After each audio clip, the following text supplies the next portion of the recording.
Now, the Commissioner of Insurance, Justice Yaofori, has disclosed to Joy Business that the Commission is currently working to close down one insurance company by the end of this month. This is due to the inability of this firm to meet existing minimum capital requirement of 15 million cedis. Justice Yaofori disclosed this to Joy Business. A couple of them, and we're dealing with them. Some of them are actually going to be asked to actually leave the market. Some of them have been asked to actually inject more capital, but there's a deadline given by the Commission to all these companies. If they don't meet the deadline, then we are actually going to trigger the process of shutting them down. Initially, we heard about 3 companies. Are they still 3, or they are down to 2, or there have been 5 of them? It's around maybe 1, 2 companies. So, yeah. And have they gotten to that stage where is it by the end of this year that if they don't actually meet these new levels, existing levels, then the process will start to withdraw their license? Yeah, we've actually, I think there's one company we've already triggered the process of shutting them down. So we're looking at how we deal with existing customers, and then maybe transferring them to another company so that they still have coverage. It's always a difficult thing to do, but we as regulators, we are there to make sure that the customer or the consumer or the policyholder, this person's interest is always protected.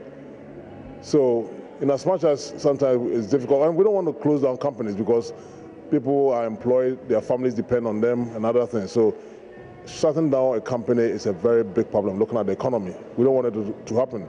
But at the same time, if people are not doing well, or companies are not doing well, taking care of the interests of policyholders, we as regulators are supposed to step in and make sure that they are well secured. Meanwhile, insurance expert Edgar Redu is challenging the regulator over the planned closure of the insurance company in question.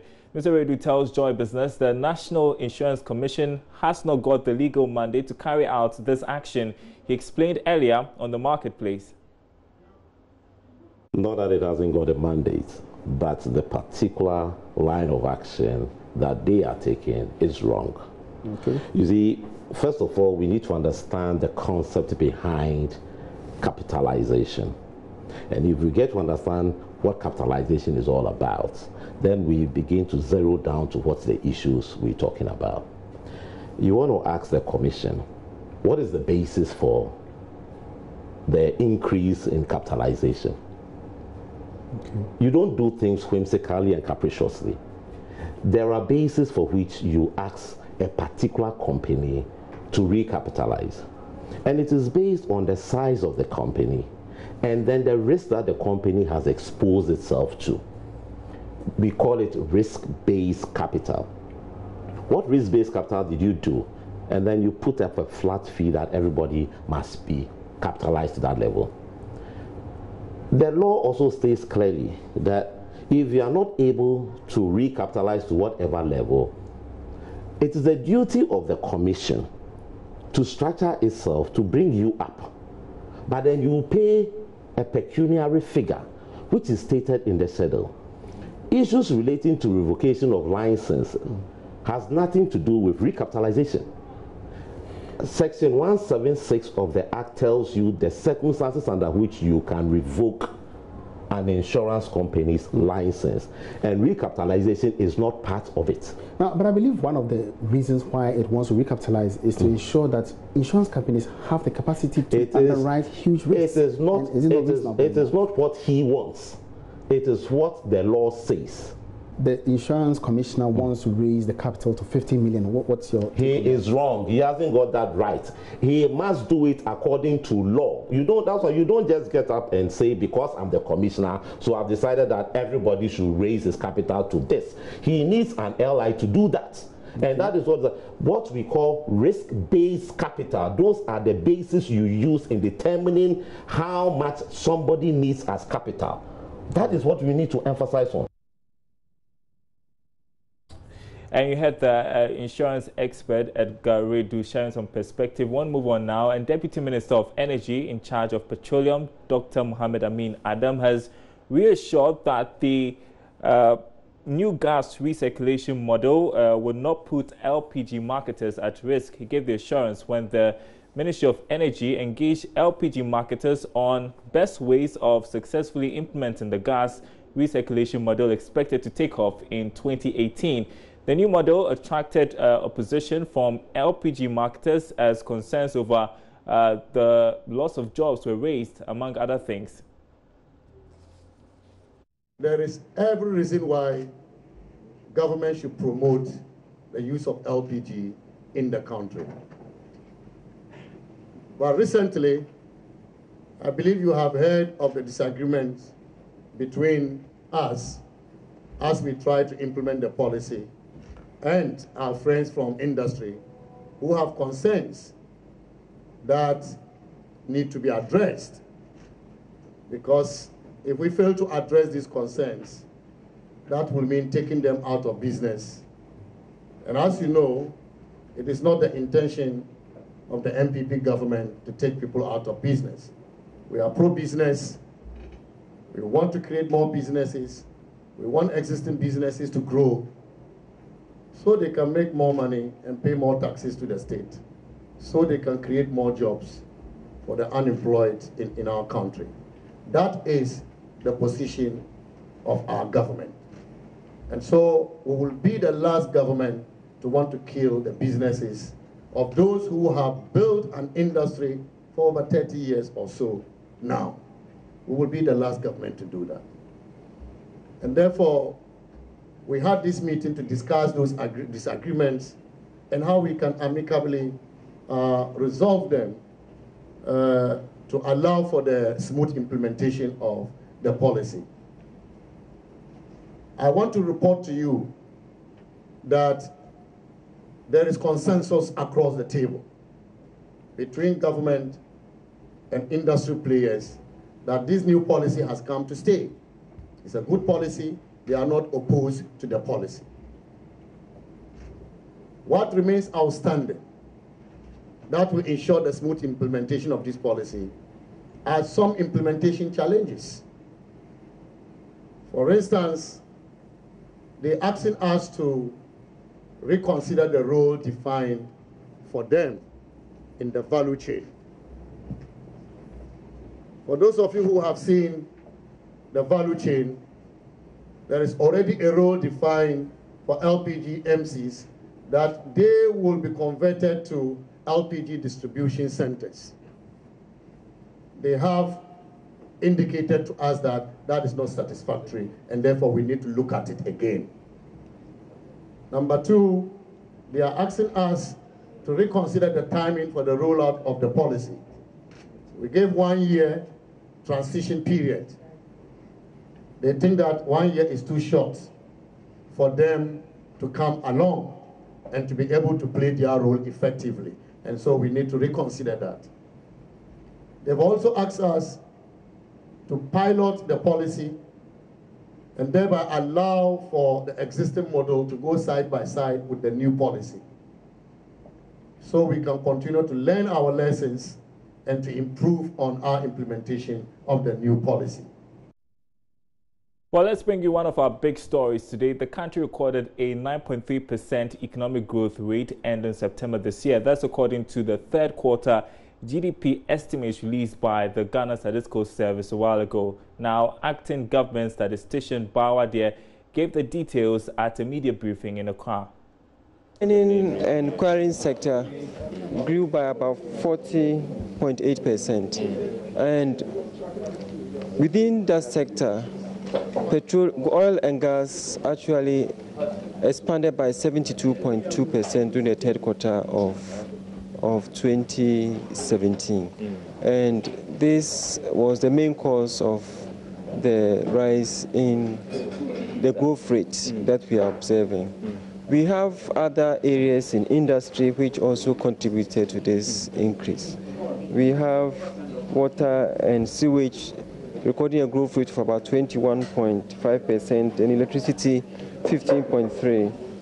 Then manufacturing also grew by about 5.3%, and these significantly affected the growth rate. We Well, one would ask that what is causing this sustained trajectory that we are seeing? The sustained trajectory is mainly due to expansion in oil and gas production from the TEN and Sankofa fields. Yeah, these have come on stream, and there are significant increases in the production compared to about 3 quarters ago.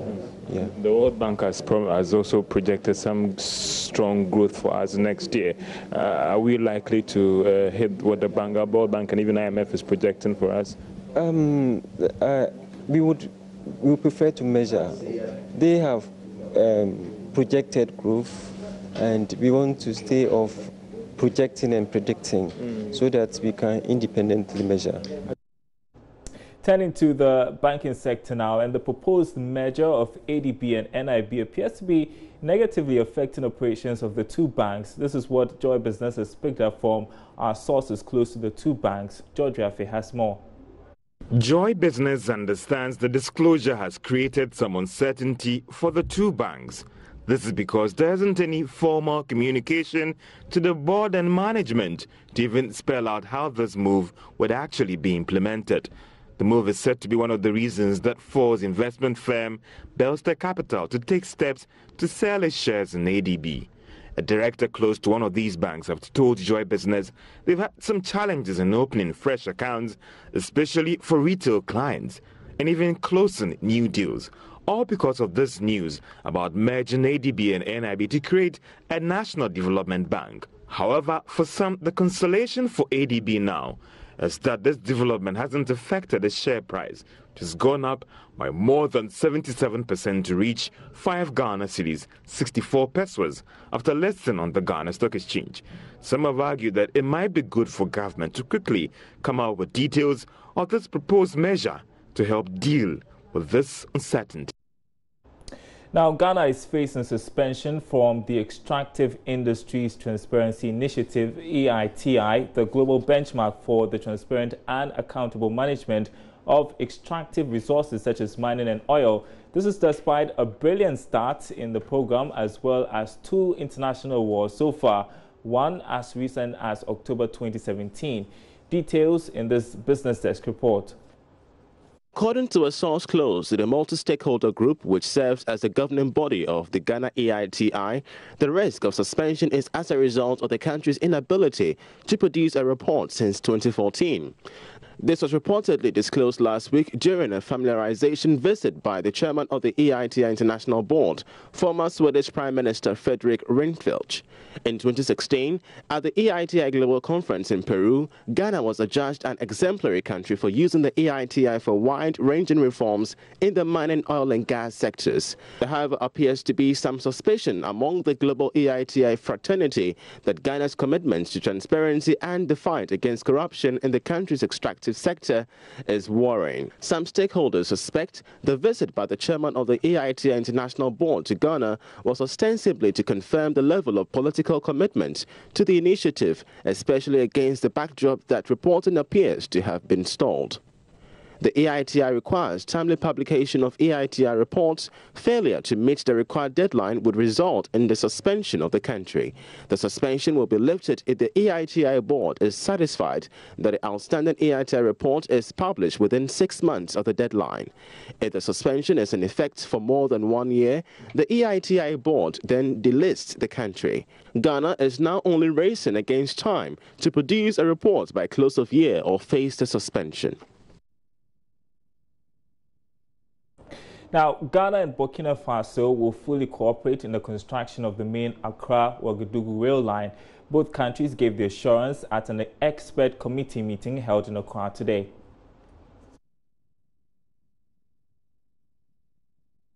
On that, you are still watching Business Live. Let's take you to some other stories we're following for you this tonight. Well, we'll take a short break. We'll be right back.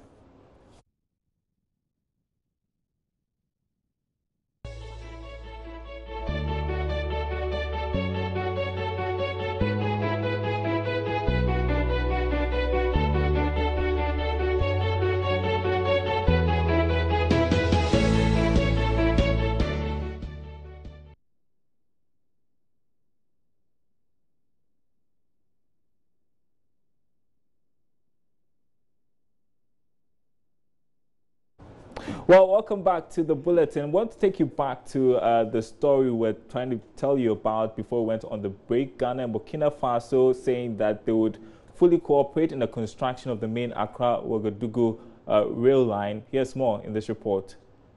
This follows President Akufo-Addo's visit to Burkina Faso in May this year, when he proposed the construction of a railway line from Accra to Burkina Faso's capital, Ouagadougou. This, he said, is to improve commerce between the two countries and the rest of the West African sub-region.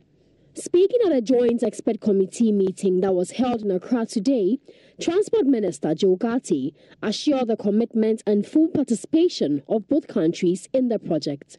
In order to fulfill the vision of our countries, we, the Minister for Railway Development of Ghana and the Minister for Transport, Urban Mobility and Road Safety of Burkina Faso, met in Ouagadougou in May on the sidelines of the meeting between our two presidents and agreed to hold discussions in line with the vision of both countries to develop a rail interconnectivity between Ghana and Burkina Faso. Today's meeting marks the revival of the Joint Expert Committee, which will, among other things, develop a plan of action with timelines. We can be afraid of the unknown and stay in our comfort zone of doing nothing, or we can dare to be different. We can dare to be different from generations before us, so that generations after us will remember that it was in the time of His Excellency Nana Addo Dankwa Akufo-Addo and his brother president from Burkina Faso that the two countries dared to be different. Minister for Transport, Urban Mobility and Road Safety of Burkina Faso, Suleiman Sulama, agrees that an established railway system between Ghana and its surrounding countries will help boost trade relations. The number of trucks that move to and from the Tema and Takrady ports shows how Ghana is established economically. Having railway lines connecting Ghana to neighboring countries will help boost our economic relationship. In attendance were delegates from several ministries from both countries, including the Ministry of Finance and the Ministry of Environment, as well as stakeholders in the Transport Ministry. You're watching Business Live. It's time now for the Joy Business Van. And well, Christmas is just around the corner, and there would be a variety of confectionaries competing for your attention. But remember, when eating sweets, the amount of fat and calories we consume could soon add up even without even realizing. Well, that prompted a business idea for Katie Sechi, CEO of Adiede, a confectionery startup. She figured out how to make real healthy sweets, and she's a feature on today's episode of the Joy Business Van. Hey everyone, I am Katie G, CEO of Adiede. Welcome to Adiede headquarters, where we make all the organic snacks that you love. The whole concept behind Adiede is that we're getting older. We're not getting younger. So how can we eat sweets, enjoy sweets, and stay healthy? That's where Adiede comes in. So get ready. I'm going to take you through the process and tell you how you can get Adiede for yourself.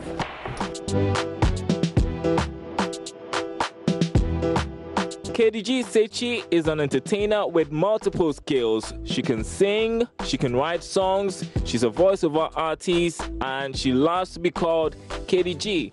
Yes, just that.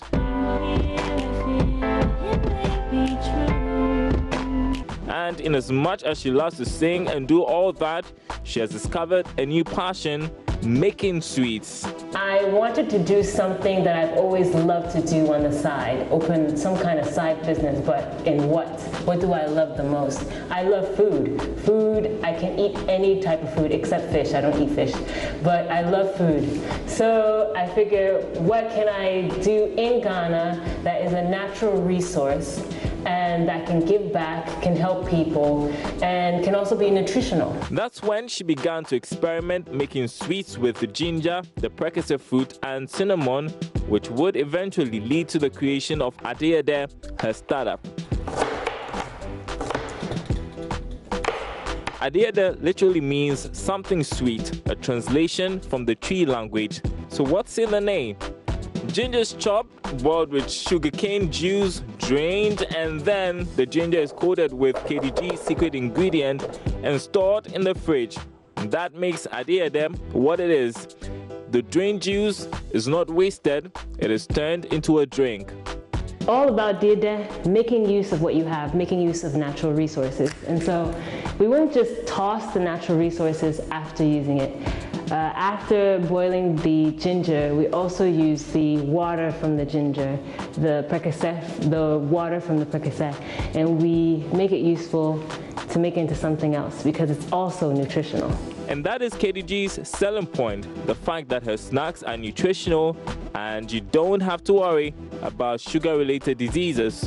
As we get older, we're always told by our doctors to watch our sugar content. We can develop diabetes, we can develop cholesterol, high blood pressure, etc. So we have to watch what we eat. So I mean, I believe that you can still enjoy these sweet things, but eat healthy. And check out the tube-like packaging. When I thought about the packaging of Adiede, I thought about what's not here in Ghana. What is attractive to the eye? What is easily accessible? And what can be easily placed anywhere? Or if you're on the go, what can you get that you can place it anywhere? And I thought about this little tube, Adiede. Boom. So just take it, when you buy it, put it in your pocket, like that. Who can take it? Who can steal it? Adiede has been operating for the past 6 months. Most of her customers got to know about her product through social media. The prospects look bright. It's going to be a food processing company. Not only will we make Adiede ginger candies or Percocet ginger drinks, but we'll also have other types of food. You know, out of what we make ginger sugar. So that's another venture that we'll be releasing soon. But yeah, it's a food processing company, so we'll be coming out with so many different types of foods. And no, KDG has not abandoned her singing just yet. Adiede ginger, Adiede ginger.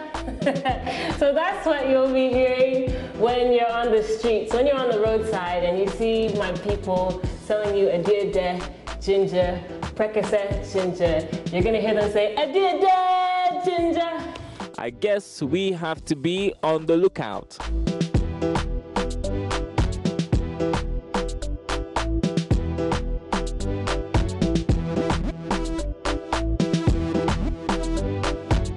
Welcome back from that break. I want to bring you our interview of the day, and the construction of an ultra-modern power plant to produce about 1 million tons of cement is expected in March 2018. The development is expected to boost cement supply for consumers in the country with competitive pricing, as well as improving on competition on the market. Now, Commercial Director of SuperSem, Kobe Adams, has been telling Joy Business more about the new brand.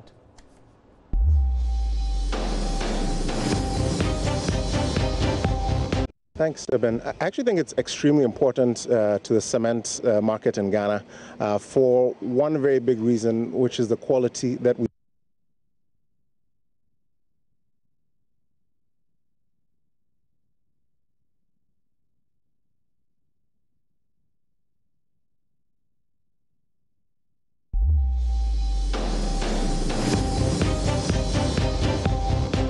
Apologies for that little hitch with our interview of the day. We'll bring you the full interview in subsequent bulletins, and you can catch up on all our news items here on our website, myjoyonline.com/business, including all the bulletins. Just in case you missed out on them, you can go there, myjoyonline.com/business. That's it for Business Live. My name is Daryl Kwa. We're back same time tomorrow.